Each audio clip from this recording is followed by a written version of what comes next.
దేవునికి స్తోత్రములు. కీర్తనల గ్రంథము 34 అధ్యాయము 1 నుండి 10 వచనముల వరకు.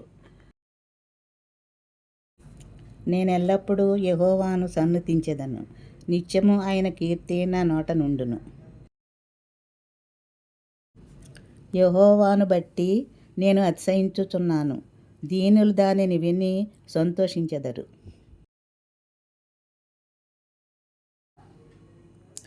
నాతో కూడి యెహోవాను ఘనపరచుడి. మనము ఏకముగా కూడి ఆయన నామమును గొప్ప చెయ్యుదము. నేను యెహోవా యొద్ద విచారణ చేయగా ఆయన నాకు ఉత్తరమిచ్చెను. నాకు కలిగిన భయములన్నిటిలో నుండి ఆయన నన్ను తప్పించెను. వారు ఆయన తట్టు చూడగా వారికి వెలుగు కలిగెను. వారి ముఖము లెన్నడును లజ్జింపకపోవును. ఈ దీనుడు మొర్రపెట్టగా యెహోవా ఆలకించెను. అతని శ్రమలన్నిటిలో నుండి అతనిని రక్షించెను.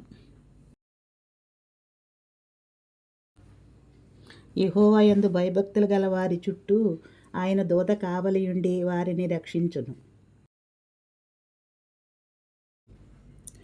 యెహోవా ఉత్తముడని రుచి చూచి తెలుసుకొనుడి. ఆయనను ఆశ్రయించు నరుడు ధన్యుడు.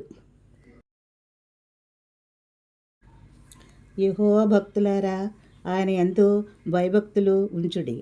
ఆయన యందు భయభక్తులు ఉంచువానికి ఏమీయూ కొదువలేదు.